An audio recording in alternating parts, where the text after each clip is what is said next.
अजितेश कानपुर के गोविंद नगर में अपनी बीवी और 5 साल के बेटे के साथ रहता था।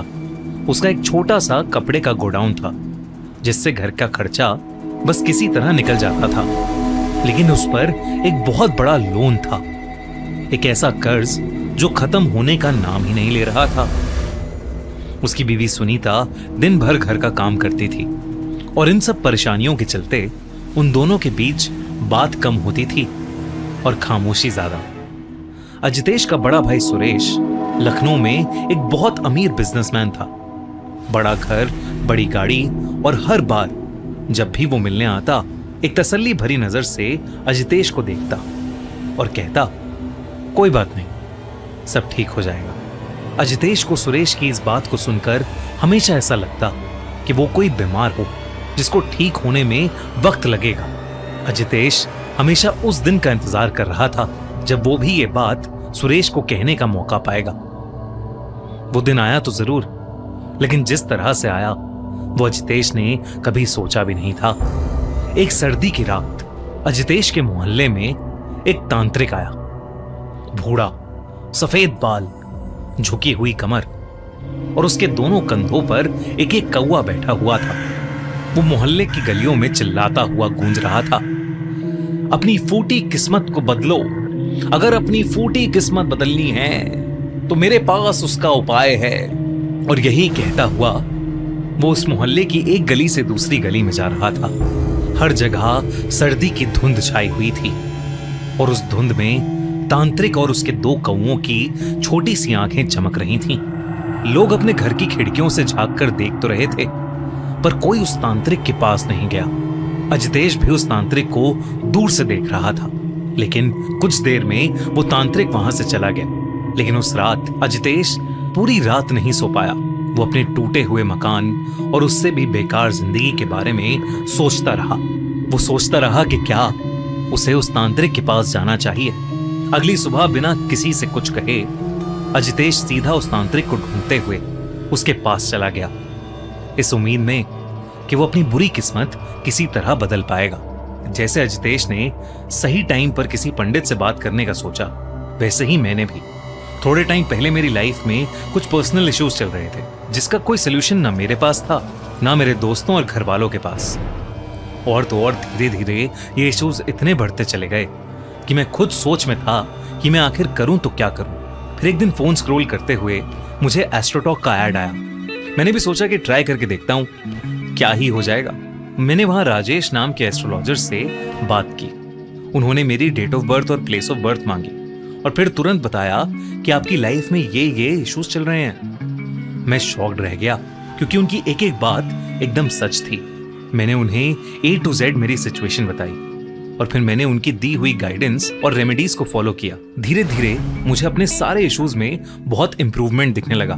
दोस्तों, मेरा ये सब बताने का एक ही मोटिव है कि अगर आप भी लाइफ में किसी तरह की कंफ्यूजन में हैं, मैरिज, रिलेशनशिप, फाइनेंस या घर से रिलेटेड कोई इश्यूज हैं और आप उन इश्यूज के लिए गाइडेंस सीख कर रहे हैं, तो भी एस्ट्रोटॉक ऐप डाउनलोड करो और वहां जाके एक एक्सपर्ट से बात करो। फर्स्ट चैट भी बिल्कुल फ्री है। मैंने ऐप का लिंक डिस्क्रिप्शन और पिन कमेंट में डाल दिया है, तो जरूर चेकआउट करो इस ऐप को। अजितेश लोगों से पूछ कर फाइनली उस तांत्रिक के पास पहुंच गया। अब भी उसके कंधों पर 2 कौवे थे। अजितेश ने अपने साथ हो रही परेशानी के बारे में उस तांत्रिक को बताया। उस तांत्रिक ने पूरी बात सुनी और फिर उसे कुछ ऐसा बताया जिसे सुनकर वो शॉक्ड हो गया। उस तांत्रिक ने उसे बताया कि कौवे पितृलोक के दूत हैं, जिंदा और मुर्दा लोगों की दुनिया के बीच का दरवाजा, और अगर उन्हें काक तंत्र से सही ढंग से साधा जाए तो वो हर काम करते हैं जो इंसान के बस में नहीं होते। लेकिन ये सिद्धि बहुत खतरनाक है। ये इंसानी खून मांगती है। रोज सुबह बिना किसी चूक के अजितेश को अपनी उंगली काटनी होगी, थोड़ा सा खून दाने में मिलाना होगा और कौवे को खिलाना होगा। और अगर एक दिन भी चूक हुई तो सिद्धि टूट जाएगी और फिर खुद अजितेश की जिंदगी तबाह हो जाएगी। अजितेश ने उस तांत्रिक से कहा कि उससे कोई चूक नहीं होगी, इसलिए वो तांत्रिक अजितेश को काक तंत्र सिखाने के लिए मान गया। तांत्रिक ने अजितेश से खून लेकर दानों में मिलाकर उसके कंधों पर बैठे कौवों को खिला दिया। काक तंत्र पूरा हुआ। तांत्रिक ने अजितेश से जाते वक्त सिर्फ इतना कहा, कि कौवों को कभी भूलना नहीं, क्योंकि ये माफ नहीं करते। अजितेश ने अपना सर हाँ में हिलाया और वहां से चला गया। पहले हफ्ते में ही अजितेश की वो डील क्लोज हो गई जो 3 साल से अटकी थी। फिर एकदम से अजितेश के पास बहुत सारा पैसा आना शुरू हो गया। रोज सुबह अजितेश उठता, उंगली काटता, दाने में खून मिलाता और कौवे उसे खाने आते। अजितेश ने नया घर ले लिया और सुनीता ने पहली बार घर में घुसते वक्त वो मुस्कान दी जो अजितेश ने काफी सालों से नहीं देखी थी। कई साल बीते।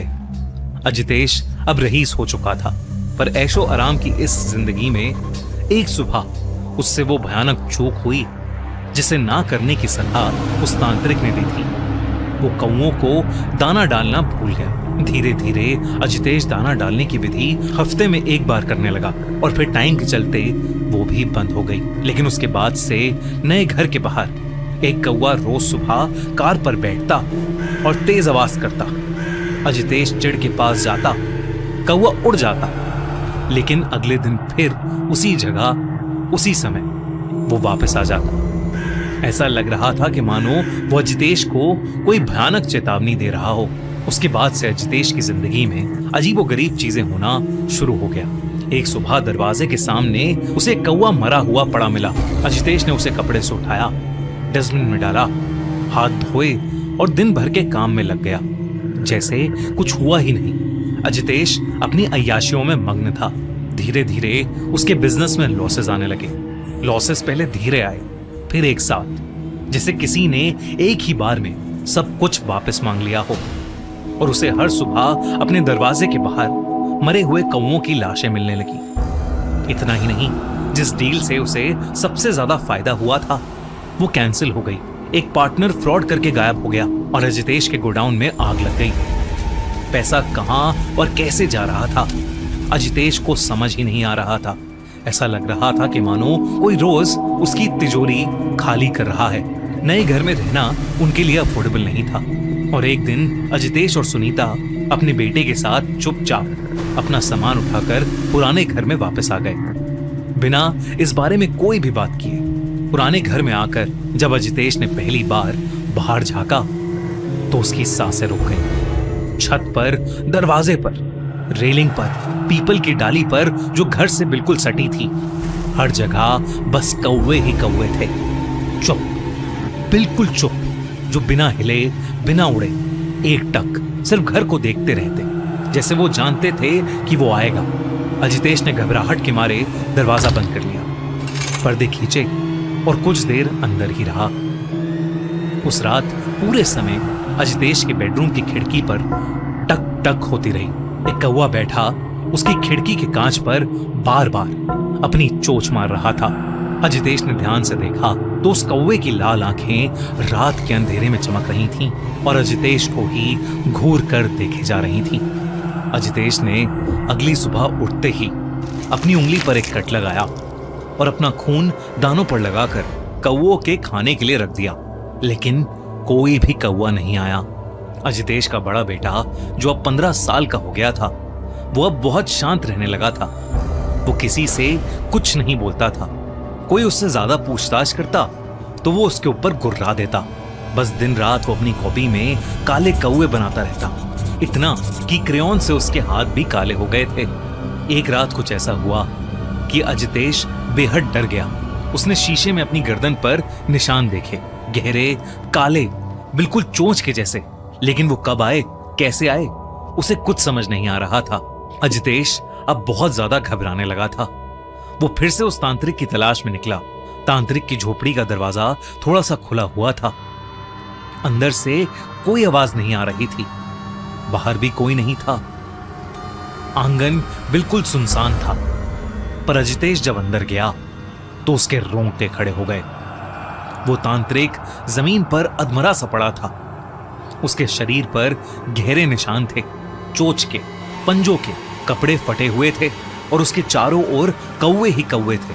तांत्रिक अधमरी हालत में भी अजितेश को देखते ही उस पर चिल्ला पड़ा, मूर्ख, तेरी वजह से आज मेरी ये हालत है, निकल जा यहां से, वो अब तुझसे सब कुछ छीन लेंगे। तांत्रिक के नफरत भरे शब्द सुनकर अजितेश सहम गया। और बिना रुके सीधा अपने घर चला गया।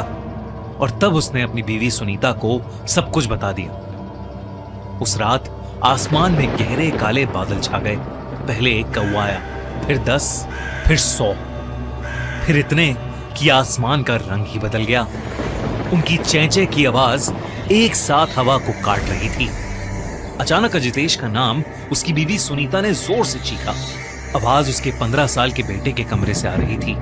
जब अजितेश वहां गया तो उसके बेटे को अजीब से दौरे पड़ रहे थे, जिसे मरने के समय कोई कौवा फड़फड़ाता है, बिल्कुल वैसे ही उसका बेटा छटपटा रहा था।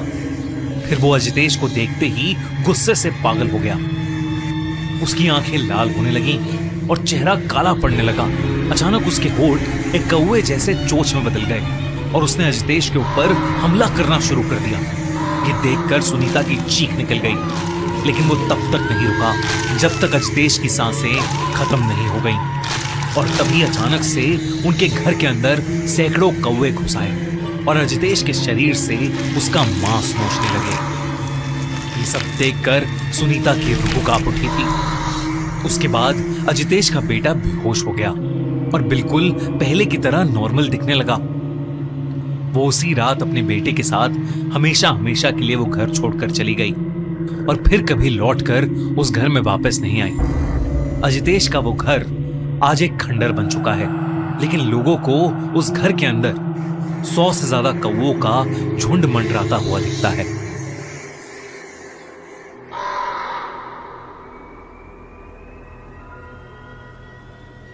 अगर आपको ये वीडियो अच्छी लगी तो हमारा चैनल खूनी मंडे सब्सक्राइब करना बिल्कुल मत भूलना।